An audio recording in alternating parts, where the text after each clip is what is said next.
প্রিয় ভাইরা, কিন্তু এই 17 বছর প্রায় দেড় যুগ শাসন করার পরেও দেশে থাকতে পারলো না। কথা বলেন ঠিক কিনা?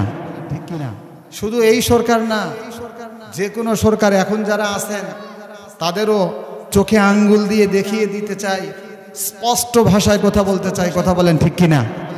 যদি আল্লাহর এই কোরআন দিয়ে আপনারা দেশ না চালান, তাহলে অদূর ভবিষ্যতে আপনার জন্য, আপনাদের জন্য লাঞ্ছনা অপেক্ষা করছে। কথা বলেন ঠিক কিনা? এত আসতে বললেন? আরে ভাই, রাজশাহীর এক একটা যুবক তো সিংহের মতো। কথা বলেন ঠিক কিনা? বাঘের মতো উচ্চ আওয়াজ করতে হবে। ওই পিছনে 4 জন, অত পিছনে কে? সামনে আসো, সামনে আসো, কোরআনের কথা সামনে শুনতে আসো।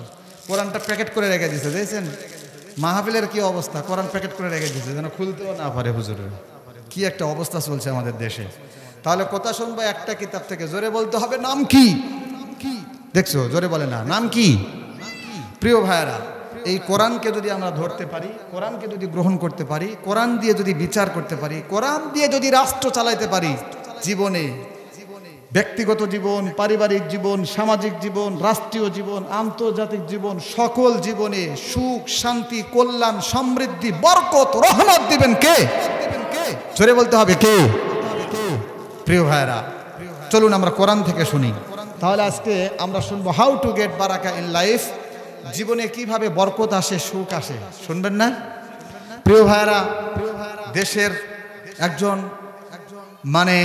সর্বোচ্চ কর্ণধার হয়ে, প্রধানমন্ত্রী হয়ে 16টি বছর 17টি বছর পর্যন্ত মেহনত মুজাহাদা করেও যে কোনোভাবেই হোক দেশে টিকে থাকতে পারলো না। কথা বলেন ঠিক কিনা?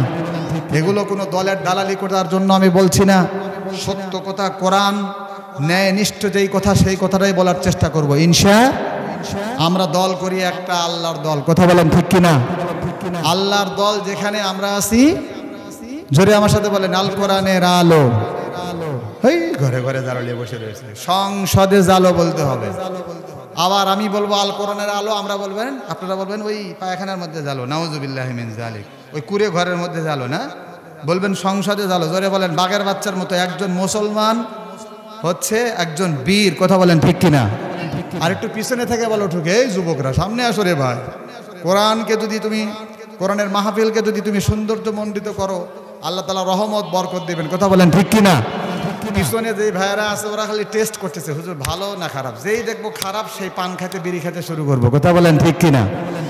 আজকে যারা ক্ষমতায় ছিল ইতিপূর্বে, ওরা কোরআনের মাহফিলগুলো বন্ধ করতে পেরেছিল। কথা বলেন ঠিক কিনা? কথা বলে না, কথা বলে না, ভয় করতেছেন? কোরআনের মাহফিলগুলো বন্ধ করেছিল। কথা বলেন ঠিক কিনা? দেশের নির্বাচনের স্বাধীনতা ঠিক ওরা ব্যাহত করেছিল। কথা বলেন ঠিক কিনা? ওরা পতিতালয়গুলো একদম খুলে দিয়েছিল। কথা বলেন ঠিক কিনা? কিন্তু একটা জিনিস বন্ধ করতে পারে নাই, সেটা হলো পতিতালয়গুলো বন্ধ করতে পারে নাই, সুদ, ঘুষ, হারাম লেনদেন বন্ধ করতে ব্যর্থ হয়েছিল। কথা বলেন ঠিক কিনা? প্রিয় ভাইয়েরা, আল্লাহ তাআলা সূরা হামিম আস-সাজদার মধ্যে বলছেন, وقال الذين كفروا لا تسمعوا لهذا القرآن والغوا فيه لعلكم تغلبون। আল্লাহু আকবার বলেন। সূরা হামিম আস-সাজদা 24 নম্বর পারার একেবারে 18 নম্বর পৃষ্ঠার শেষের আয়াত এটা। সুবহানাল্লাহ বলেন। আল্লাহ তাআলা বলছেন, এই কোরআনকে বাধা দেয় তারা, যারা নাকি কাফের। ওই কাফেররা ষড়যন্ত্র করেছিল, কালো আইন পাশ করেছিল। আবু জাহাল, উতবা, সাইবা বলেছিল, মুহাম্মাদের মুখ নিঃসৃত বাণী, কোরআনের কথা তোমরা শুনতে যাইবা না। কিন্তু কোরআনের বাণীটা এতই মধুর, এতই সুললিত কণ্ঠে রাসূল সাল্লাল্লাহু আলাইহি ওয়াসাল্লাম তেলাওয়াত করতেন। আবু জাহাল দিনের বেলায় নেতৃত্ব দিতে গিয়ে বলতেন, কোরআন শুনতে যাইবা না। কিন্তু আবু জাহালের ভাষাও আরবি, রাসূলের ভাষাও আরবি, কোরআনের ভাষাও আরবি, আবার জান্নাতের ভাষা বাংলা। জান্নাতের ভাষা বলে বাংলা, জান্নাতের ভাষা কি বলেন? আরবি। প্রিয় ভাইয়েরা, আবু জাহাল জানতো রাসূলের মুখ নিঃসৃত বাণীটা সত্য, রাসূল সত্য, মুহাম্মদ সত্য, মুহাম্মাদের দ্বীন ইসলাম সত্য। কথা বলেন ঠিক কিনা? আবু জাহালকে বলা হয়েছিল, আবু জাহাল তুমি তোমার ভাতিজা লাগে মুহাম্মদ বিন আব্দুল্লাহর বিরোধিতা কেন করো? আবু জাহাল উত্তর দিয়েছিল, মুহাম্মদ তো সত্য, তার দ্বীন সত্য, তার কোরআন সত্য, তার ইসলাম সত্য, তার রব সত্য, তার আল্লাহ সত্য। কথা বলেন ঠিক কিনা? কিন্তু বিরোধিতা করি এই জন্য যে মুহাম্মাদের কবিলা থেকে, গোষ্ঠী থেকে যদি সব নবী হয়, উনি যদি নবী হন, হাশিমি খানদান থেকে যদি নবী হন, এটা যদি আমরা মেনে নেই তাহলে আমাদের নেতৃত্ব টিকবে না। নাউজুবিল্লাহ বলেন। প্রিয় ভাইয়েরা, আজকে 1450 বছর পরে এসে 2024 সালে এসেও কিছু মানুষ দেখবেন নির্বাচন আসলে এখন কত মানুষ এই যে নামাজ পড়ে, রোজা করে, কোরআনের কথা বলে, কিন্তু নির্বাচন আসলে ঠিক ওই জায়গায় ভোট দিবে। কথা বলেন ঠিক কিনা? হাই হাই 16টি বছর কতভাবে নির্যাতিত করলো, নির্যাতন করলো, নিপীড়ন করলো। কথা বলেন ঠিক কিনা? শাপলা চত্বরে লাশের পরে লাশ ফালিয়ে দিল। কথা বলেন ঠিক কিনা? এখনো পর্যন্ত স্ট্যাটাস দেয় বাংলাদেশের পাশেই রয়েছি, জব করে ঢুকে যাবো। কথা বলেন ঠিক কিনা? আমরা আজকের মাহফিল থেকে বলছি, তুমি জব করে পড়লে আমরা খপ করে ধরে একবারে খাঁচার মধ্যে ঢুকায় দেব। কথা বলেন ঠিক কিনা? প্রিয় ভাইয়েরা, আমরা কোরআন থেকে কথা শুনতে এসেছি। 1 নম্বর হলো আল্লাহর ভয় আমাদের মধ্যে থাকতে হবে। কথা বলেন কার ভয়? জোরে বলেন কার ভয়? আল্লাহর ভয় থাকলে এই মানুষটা কখনো কোরআনের বিধান ছাড়া, কোরআনের বিধান নিয়ে যারা নাড়াচাড়া করে, কোরআনের দল ছাড়া অন্য কোন দলের সামনে ভোট দিবে না। কথা বলেন ঠিক কিনা? প্রিয় ভাইরা, 1947 সালে একবার আন্দোলন করেছিলাম আমরা। পূর্ব পাকিস্তান এবং পশ্চিম পাকিস্তানকে ভারত থেকে পৃথক করতে আমরা সক্ষম হয়েছিলাম। কথা বলেন ঠিক কিনা? প্রিয় ভাইরা, 1952 সালে একবার আমরা গর্জে উঠেছিলাম। 52 ভাষা আন্দোলনে আমরা রাষ্ট্রভাষা বাংলা পেয়েছিলাম। কথা বলেন ঠিক কিনা? প্রিয় ভাইরা, 1971 সালে ওই পূর্ব পশ্চিম পাকিস্তানিরা আমাদের উপরে প্রায় 30 লক্ষ সম্ভ্রমকে নষ্ট করেছিল, অনেক মা বোনদের ইজ্জতকে নষ্ট করেছিল। আমরা গর্জে উঠলাম, বাংলাদেশকে এক নতুন পতাকা আমরা জন্ম দিয়েছিলাম, বাংলাদেশকে আমরা স্বাধীন করতে পেরেছিলাম। পশ্চিম পাকিস্তান থেকে পূর্ব পাকিস্তানকে আমরা বাংলাদেশ এক স্বাধীন দেশ হিসেবে রূপায়ণ করেছিলাম। কথা বলেন ঠিক কিনা? প্রিয় ভাইরা, আবারও আমাদের মাঝখানে থেকে এক নেত্রী উঠলো, একটা দল, তারা জয়যুক্ত হয়ে গেল। যেভাবে হোক না কেন একের পর এক নির্বাচন দেয় না। কথা বলেন ঠিক কিনা? গতকালকে গাড়ির মধ্যে জিজ্ঞাসা করেছিলাম, গত নির্বাচনে কি ভোট দিয়েছিলেন? আমরা কয়েকজন ছিলাম, সবাই বলতেছি না আমরা কেউ ভোট দেইনি। তাহলে এমপি হলো, মন্ত্রী হলো কিভাবে? এবার আপনারাই নির্বাচন করেন। কথা বলেন ঠিক কিনা? প্রিয় ভাইরা, 17টি বছর মানুষের উপরে নির্যাতন, নিপীড়নের স্টিম রোলার চালু করেছিল। কথা বলেন ঠিক কিনা? প্রিয় ভাইরা, আমরা 36শে জুলাইয়ে খেপে উঠেছিলাম, আন্দোলন করেছিলাম, স্বৈর শাসককে আমরা বিতাড়িত করতে আমরা সক্ষম হয়েছিলাম। কথা বলেন ঠিক কিনা? প্রিয় ভাইরা, কোনো দলের দালালি করার জন্য আমি এখানে এসি নেই। প্রিয় ভাইরা, কোরআন থেকে কথা বলার জন্য এসেছি। কোরআন আমাকে বাধ্য করছে। ভাই, মনে হচ্ছে আমি টেপ রকেটার, আমি কথা বলবো, এখানে কথা বলতেছি, কোনটা কেমন লাগে? প্রিয় ভাইরা, যেই কথাটা বলতেছিলাম, আমরা এভাবে আন্দোলন করেছিলাম, আন্দোলনের ফল আমরা পেয়েছিলাম। কথা বলেন ঠিক কিনা? 36শে জুলাই, আগস্ট, 5ই আগস্টে আমরা এক স্বৈর শাসককে দেশের ক্ষমতা থেকে, অবৈধ ক্ষমতা থেকে স্বৈর শাসককে বিদায় করতে আমরা সক্ষম হয়েছিলাম। কথা বলেন ঠিক কিনা? প্রিয় ভাইরা, এটাই সফলতা নয়। আপনারা যদি মনে করেন যে এটাই সফলতা, ভুলের পথে রয়েছেন। বোকার স্বর্গে আপনি হাবুডুবু খাচ্ছেন, আপনি দিবাস্বপ্ন দেখছেন। আজকে ইসকনরা বুকে ব্যথা নিয়ে কথা বলতে হয় সারা বাংলাদেশে। গতকালকে আমি ছিলাম আপনার মানিকগঞ্জে, সেই ওই যে আপনার মমতাজ শিল্পী যে আছে, ফাইটটা যায় গান গায়, সেই মানিকগঞ্জের সিংগাইরের মাহফিলে ছিলাম। প্রিয় ভাইরা, রাকি রেঞ্জে আমরা কথা বলি।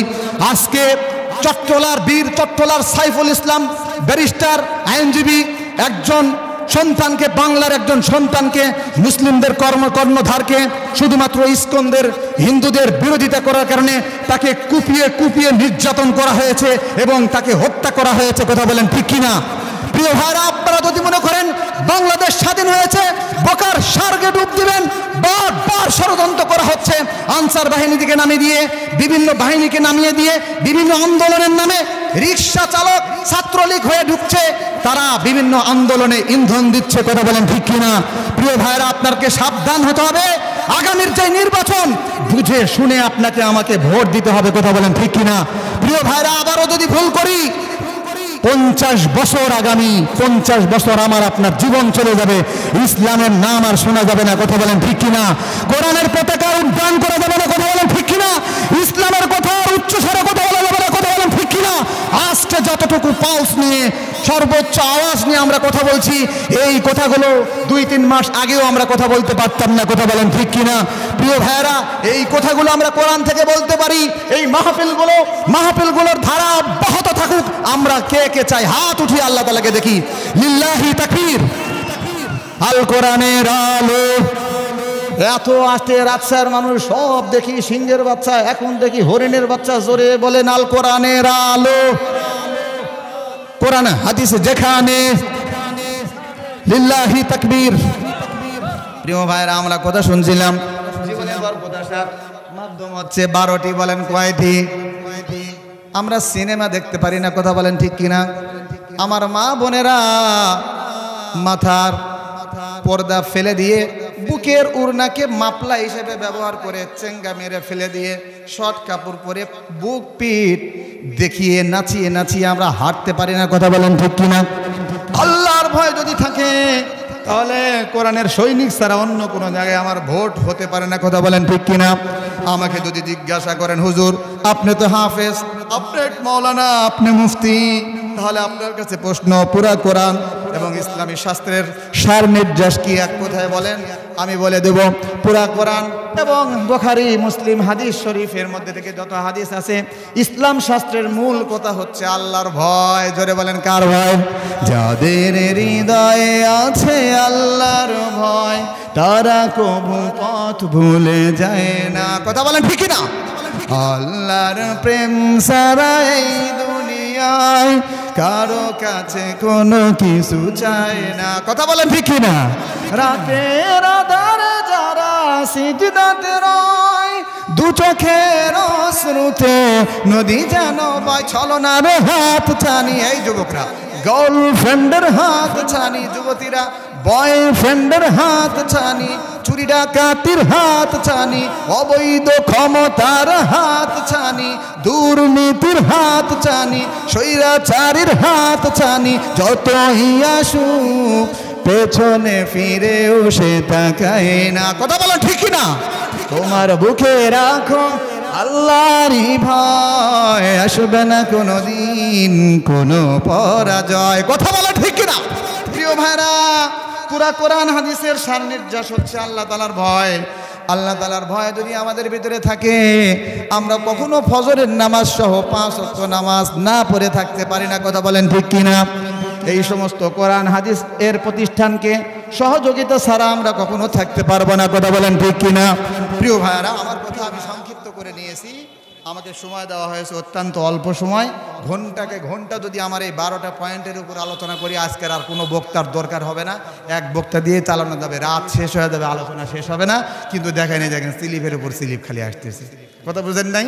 কত পরিস্থিতিতে আমি কথা বলতেছি। তাহলে জীবনে বরকত আসার মোট 12টা রাস্তা। বলেন কয়টা?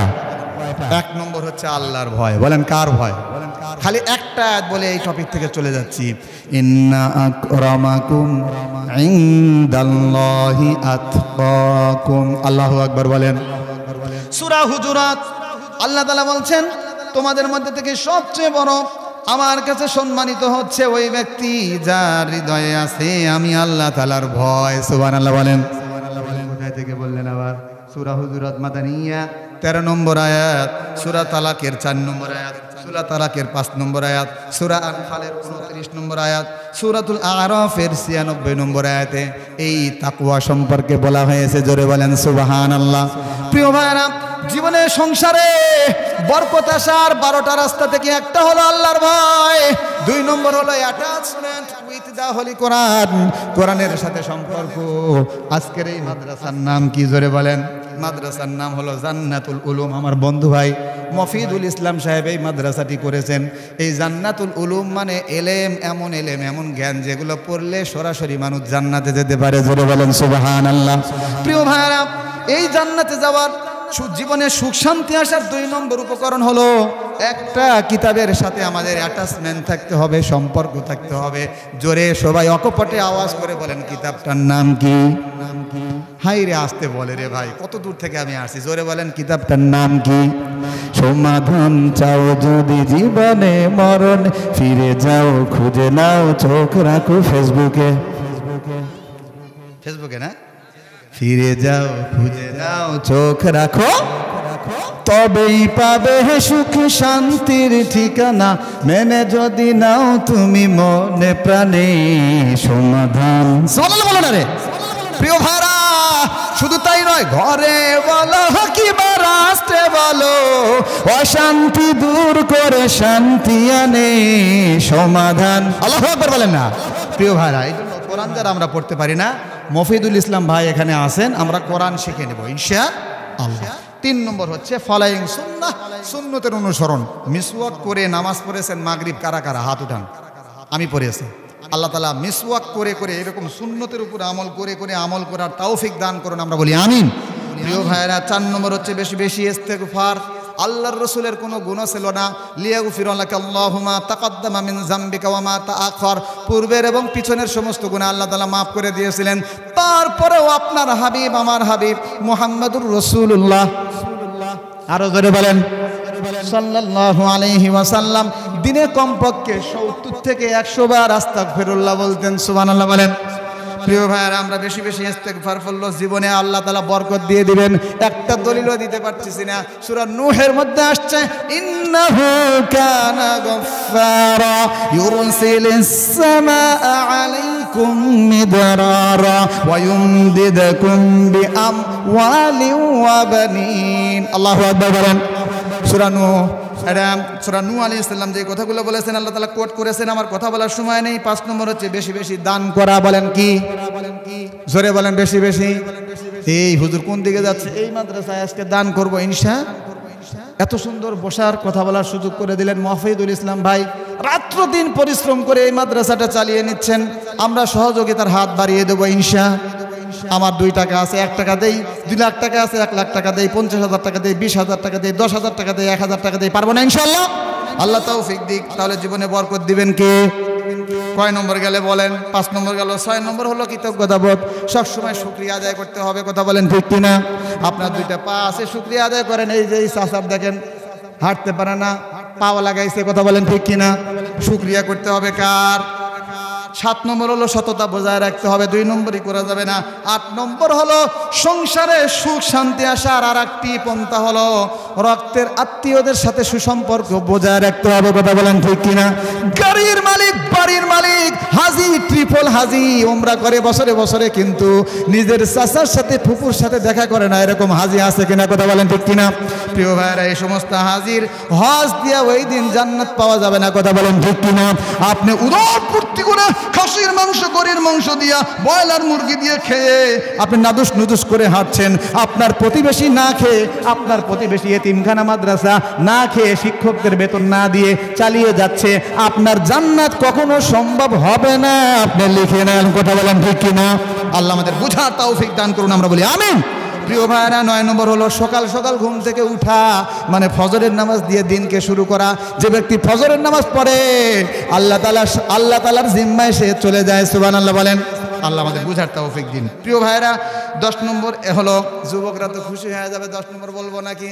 10 নম্বর হলো ছেলে এবং মেয়ে উপযুক্ত হয়ে গেলে, পাত্র পাত্রী, তরুণ তরুণী উপযুক্ত হয়ে গেলে তাড়াতাড়ি বিয়ে দিলে আল্লাহ তাআলা তাদের জীবনে, আপনার জীবনে বরকত দিয়ে দিবেন। জোরে বলেন সুবহানাল্লাহ। 11 নম্বর হলো বেশি বেশি সালাম দেওয়া। সালামের মধ্যে আছে আসসালামু আলাইকুম ওয়া রাহমাতুল্লাহি ওয়া বারাকাতুহু। আল্লাহু আকবার বলেন।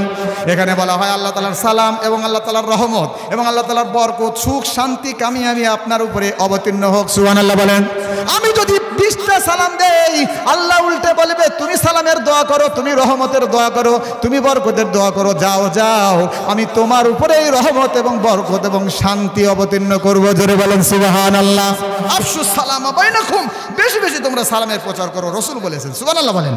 প্রিয় ভাইরা, 11 নম্বর হলো দোয়া ফর বারাকা, বরকতের জন্য দোয়া করা। এই জন্য আমি একটা হাদিস বলেছিলাম, আল্লাহুম্মা বারিক লি উম্মতি ফি বুকুরিহা। এই জন্য আমাদের জন্য আল্লাহ রাসূল বলেছেন, যারা সকাল সকাল উঠে কাজ শুরু করে আল্লাহ তাদের কাজের মধ্যে আপনি বরকত দান করেন। আল্লাহুম্মা আমিন।